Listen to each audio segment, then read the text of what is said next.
Allô tout le monde, j'espère que vous allez bien. Aujourd'hui, on se retrouve dans une nouvelle vidéo. J'ai décidé de faire une petite vidéo aujourd'hui parce que la semaine dernière, j'avais un rendez-vous en audiologie pour mon implant cochléaire et j'aimerais vous parler comment ça s'est passé.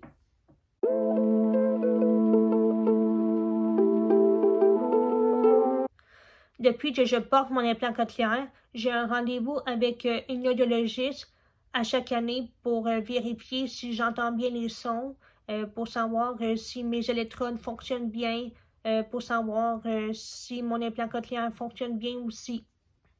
Je vais vous expliquer un peu comment ça se passe lors de mon rendez-vous en audiologie. Pour commencer, mon audiologiste me pose une série de questions. Elle me demande, est-ce que tu entends bien avec ton implant cochléaire? Est-ce que ton implant cochléaire marche bien? Est-ce qu'il fonctionne bien? Est-ce que tu portes ton implant cochléaire toute la journée? Est-ce que tu le portes du matin au soir? Est-ce que tu joues avec le volume? Est-ce que tu le montes? Est-ce que tu descends le volume? Après la série de questions, mon audiologiste vérifie l'antenne. Elle vérifie l'intérieur de l'antenne pour savoir si tout marche bien, tout fonctionne bien. Elle regarde le fil de mon implant pour savoir s'il n'est pas cassé ou s'il n'est pas brisé. Elle regarde aussi les aimants pour voir si mon implant s'aimante bien avec la partie interne. Ensuite, elle vérifie l'état du processeur et du porte-électrode grâce à un logiciel installé sur l'ordinateur. Elle regarde si mes électrodes fonctionnent bien. Ensuite, je passe les tests d'audition pour savoir si j'entends bien les sons. Quand je passe le test d'audition, le processeur est branché à l'ordinateur et l'audiologiste travaille avec un logiciel et c'est le logiciel qui envoie les sons à la partie interne et moi, je dois dire oui si j'entends les sons. Les sons sont très petits. Ils sont vraiment pas gros. C'est vraiment des petits bip, bip, bip, bip. Des petits sons, là. C'est pas des gros sons qu'il faut vraiment se concentrer pour bien l'entendre. Ça prend beaucoup de concentration pour bien entendre le son que tu entends. Parce que c'est vraiment des petits sons, c'est pas des gros sons. Après ce test d'audition, je passe à un autre test. L'autre test, c'est un autre test de son, mais c'est pour évaluer la force, l'intensité. Donc, mon audiologiste m'envoie 2 sons. Et ces 2 sons-là, il faut qu'ils aient presque la même force. Les 2 sons sont pas pareils. Peu importe si le son est aigu ou grave, ça n'a aucune importance. C'est pas ça que faut pas que je me concentre là-dessus. C'est vraiment la force des 2 sons. Il faut que la force des 2 sons soit semblable et soit presque pareil. Donc, ça, c'est vraiment un test de son, mais pour la force, l'intensité. Je sais que c'est un petit peu compliqué à comprendre le test de son pour la force et l'intensité que je viens d'expliquer, mais je fais mon possible pour expliquer ces tests-là. Après avoir passé ce test d'audition pour la force ou l'intensité, je passe à un autre test de son, mais dans la cabine. La cabine, c'est une pièce fermée, donc 4 murs, un plafond et un plancher. Et moi, je suis dans la cabine et cette cabine-là est insonorisée, donc ça coupe tous les bruits de l'extérieur. Et l'audiologiste envoie des sons et moi, je dois peser à l'aide d'un petit bouton pour lui dire que oui, j'ai entendu le bruit ou le son qu'elle m'a envoyé. Donc, ça, c'est un autre test que je fais. Mais la cabine, c'est toujours en dernier pour tous les rendez-vous que j'ai eus en 22 ans. Voilà, c'est comme ça que ça se passe lors de mon rendez-vous en audiologie. Et ces tests, toutes ces questions-là, ça revient à chaque année, à chaque rendez-vous. C'est toujours la même affaire depuis que j'ai mon implant. Tu sais, ça va faire 22 ans que j'ai mon implant. Ça fait 22 ans que je vois mon audiologiste presque à chaque année. Et c'est toujours les mêmes tests, toujours les mêmes questions, c'est toujours la même chose. Donc, c'est vraiment des rendez-vous annuels, puis c'est vraiment pour assurer un suivi, pour vérifier là, si j'entends bien les sons et tout est correct, puis que mon implant fonctionne bien, tant que la partie interne et la partie externe fonctionnent bien pour que je puisse entendre. Mon dernier rendez-vous en audiologie, c'était la semaine passée. J'ai fait les tests comme d'habitude. J'ai répondu à toutes ces questions comme d'habitude. Mon rendez-vous s'est bien passé. L'audiologiste a vérifié mes électrodes. Tout fonctionne bien. C'est comme ça à chaque année. À chaque année, elle me dit que mes électrodes fonctionnent toujours bien. Puis ça, c'est l'important. L'important, c'est que mes électrodes fonctionnent bien. Donc ça veut dire que j'entends bien. Mon audiologiste a changé mon antenne parce qu'elle jugeait qu'il était un petit peu brisé. Puis c'est ça, qu'elle voulait pas prendre trop de chance, donc elle a décidé de changer mon antenne. J'ai pas changé le fil ou le processeur. J'ai pas changé ça, c'est vraiment juste l'antenne. Mais ça arrive souvent là, que je change l'antenne parce que l'antenne, ben je le touche beaucoup. Si je l'enlève souvent, je le remets souvent. Tu sais, des fois, ben, ça a tendance à plus se maganer. Donc, c'est un petit peu normal là, que ça se brise des fois. Donc, c'est ça que c'est pas la première fois que je change mon antenne. Donc, c'est ça.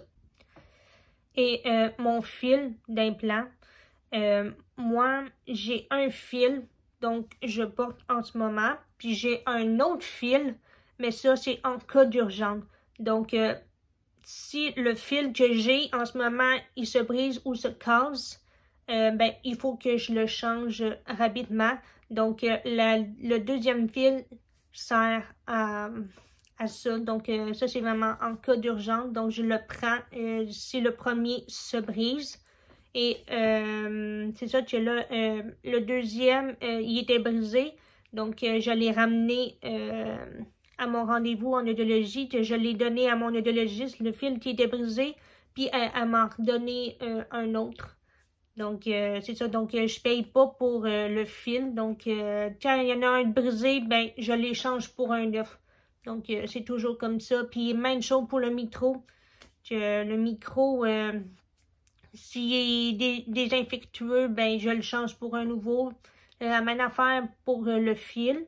Et pour les batteries, ça, c'est pas échangeable. C'est vraiment le fil, il faut que tu payes un certain prix si tu veux une nouvelle batterie d'implant. Moi, en ce moment, j'en ai 3, mais ils marchent super bien. J'ai aucun commentaire négatif à dire à ce sujet-là. Il fonctionne super bien. Mon processeur, je pense qu'on peut l'échanger. Je pense qu'on peut l'échanger si il est désinfectueux, mais je suis pas sûre.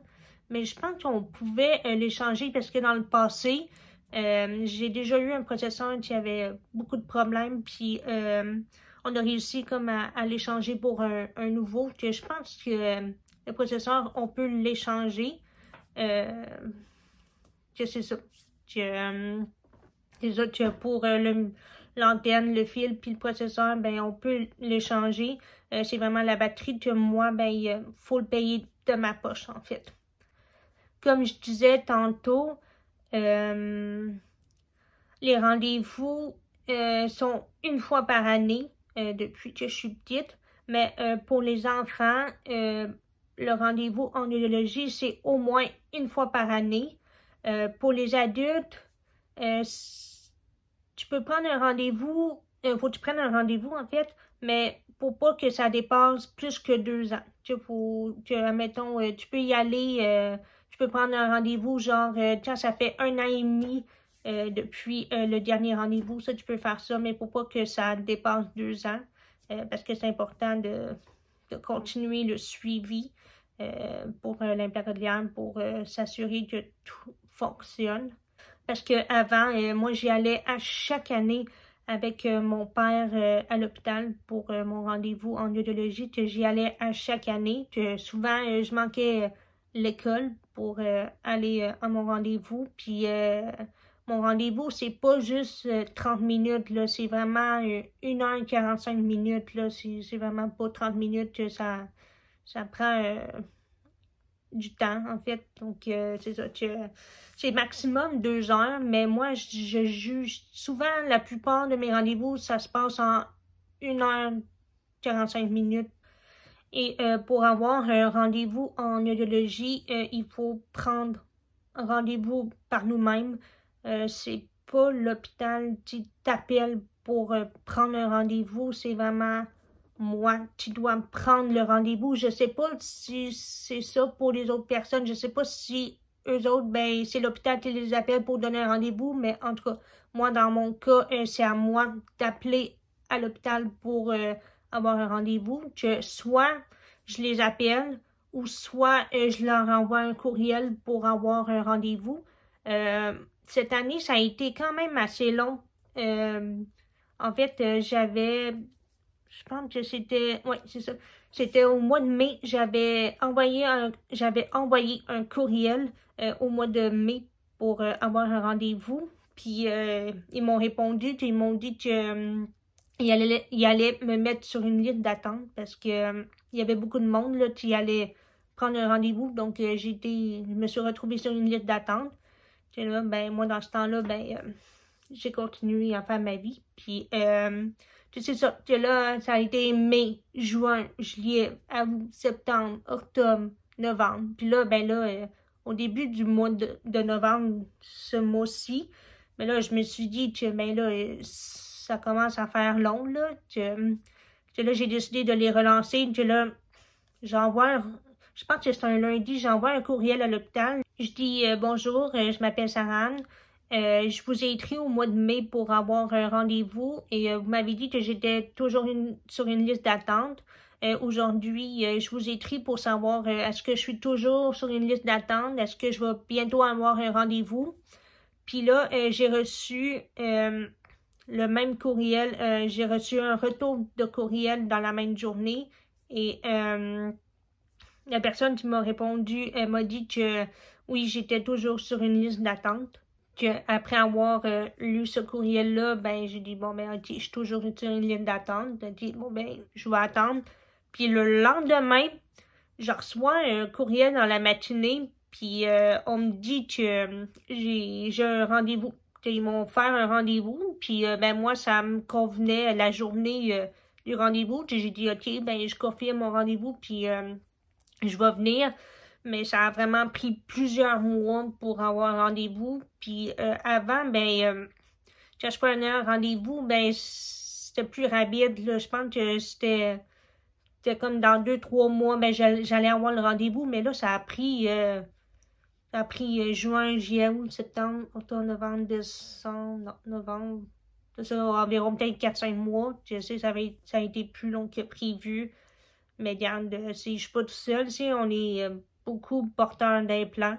Et lors de mon dernier rendez-vous, j'ai parlé à mon audiologiste, puis je voulais savoir est-ce que le nombre de personnes qui ont un implant cochléaire a augmenté durant les dernières années, puis elle m'a répondu qu'aujourd'hui, on est rendu entre 3000 à 4000 porteurs d'implants cochléaires au Québec, dans la province de Québec en fait.